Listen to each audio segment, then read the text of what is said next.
Hello everyone, and welcome to another not so royal reading. And I say not so royal because we are with the former royals in Montecito today, and we are going to be seeing what kind of neighbours they are. In particular, Meghan Markle. Is she really the neighbour from hell? But before I start the reading, just some housekeeping, and I apologize to those of you who have watched the first reading, the not so royal reading that I've just done about Meghan and whether she is the boss from hell. But I just want to remind those of you watching, apparently someone is taking advantage of my readings for her own purposes, and just a reminder, there is a copyright claim in the description box. I do claim copyright on these readings, and so please just remember that. And second of all, I still have my unsightly stain from voting on my left thumb, so if you see a strange mark, that's what that's about. It's just ink that's taking a while to disappear. And third of all, we are having load shedding again in South Africa, so I am doing readings and uploading when I can. I have a very busy day job at the moment. It's my busiest time of the year, so I snatch time to do these readings when I can. Of course, I would far rather be here with all of you doing readings than doing the day job, but day job is quite important and has to be done while there is power to do it, and I mean that literally and figuratively. I am going to do a 7-card spread today to see, oh, the cards are flying all over the place, scripted cards with very specific questions to see what it's like living next door to Meghan. And not living next door to Alice, living next door to Meghan. And I am using the Crow Tarot. For those of you who are interested, this is the Crow Tarot. I do try and show you the box at the beginning of these readings, and without fail somebody asks me in the comments what tarot deck I used for the reading. So I'm not sure how else I can clarify which cards I'm using, so I'll just keep on sticking the box up there at the start of every reading. And okay, the Crow Tarot has now gone all over the place, so I think we're ready. And let's see, a 7-card reading, and I will explain the meanings of the cards when I get to them, looking at this from the neighbour's point of view. And apparently, and I have to say apparently and allegedly in every sentence in this reading, tarot reading, entertainment purposes, or my opinion, apparently according to Lady C and information that Lady C has been given, it's very difficult living next to Harry and Meghan. They don't pick up after their dogs. They want free security patrols in the area that they are not prepared to pay for, because they are so special and so important. And worst of all, Meghan has a habit of turning up, allegedly, on their doorsteps when they have parties. Of course, lots of Hollywood types, lots of famous people, influential people in Montecito, and she turns up unannounced, uninvited, and invites herself to the parties, which I think is hilarious. But that's all according to Lady C, and of course, allegedly. So, we're going to look and see what's going on. And the other thing that I need to say before I start this reading is that apparently also they don't intend to be in Montecito for long. They're going to flip that house when they can. Of course, they bought it at a vast discount. And if they get the price that was the original asking price, they'll have made a handsome profit. And on they go. And I have seen in many readings that they are intending to move. New York, look out, because it does look as if they're heading your way, and I will be asking that as a final question. But from the neighbours' point of view, how the neighbours will feel if Harry and Meghan were to sell their house and leave and head for New York. So let's see, central card, what is it like in living next door to Harry and Meghan? Living next door to Meghan in particular, Aaron, it is hell. It is literal hell. It is the 8 of Swords. That crow is trapped.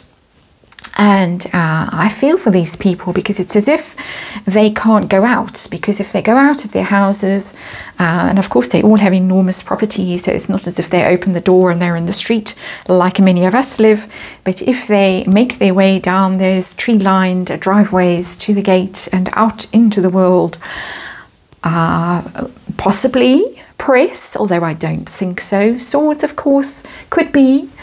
Possibly just stepping on some dog do that they don't want to step on. Possibly finding Meghan at the door.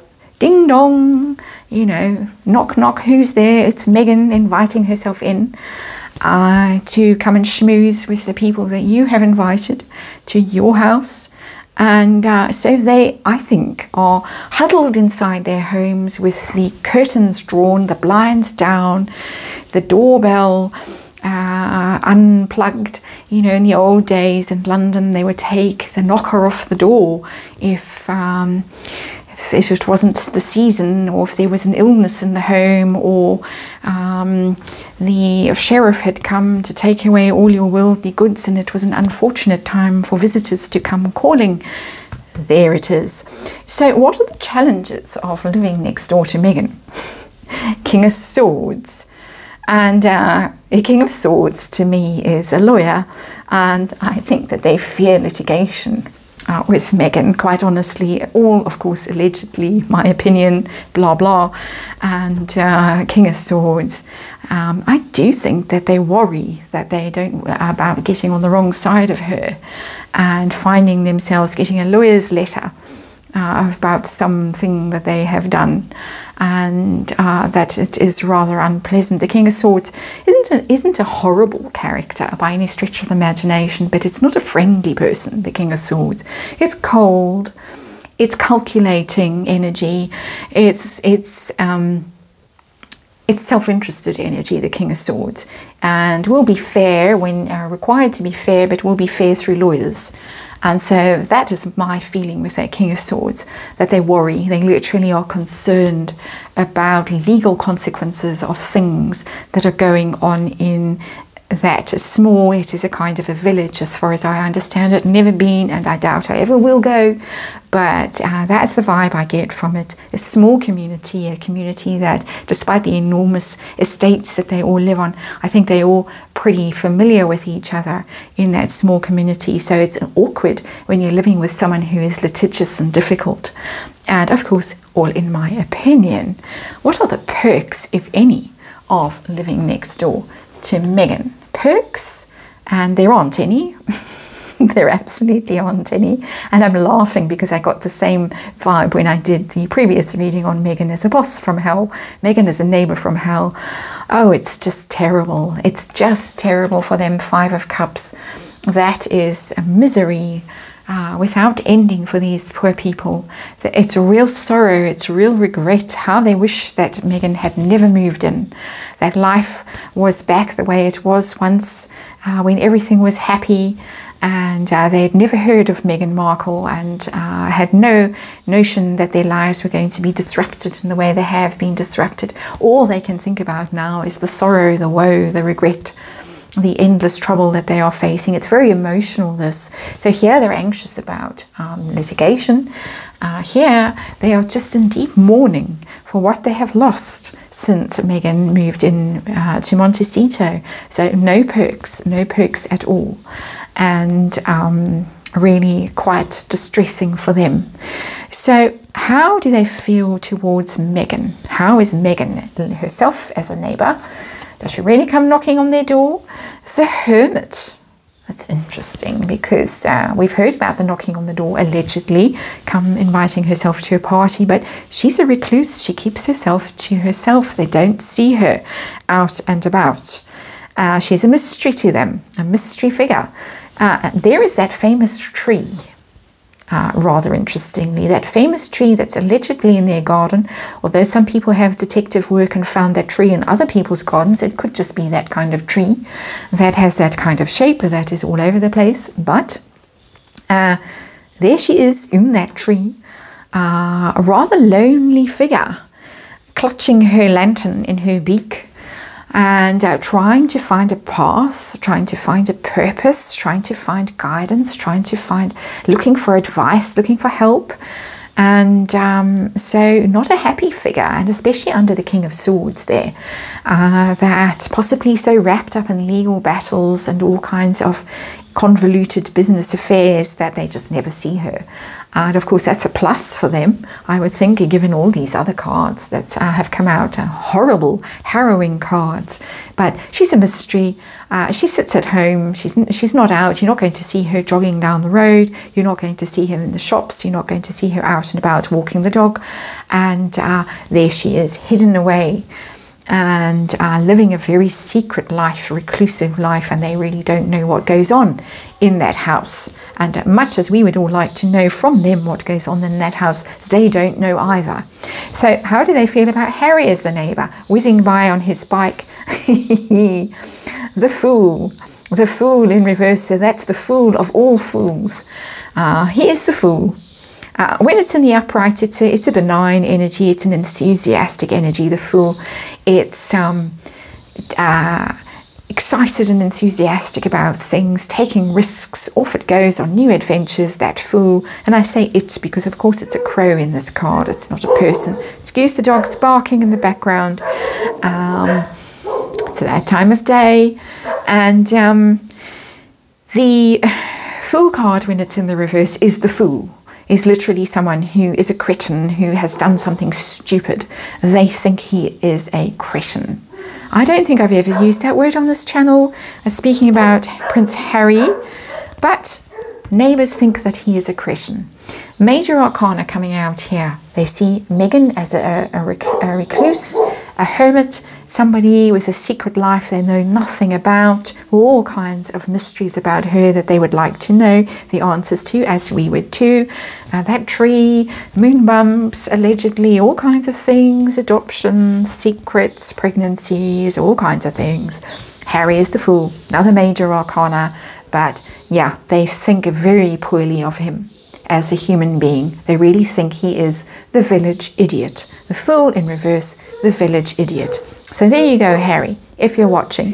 That's how your neighbours see you.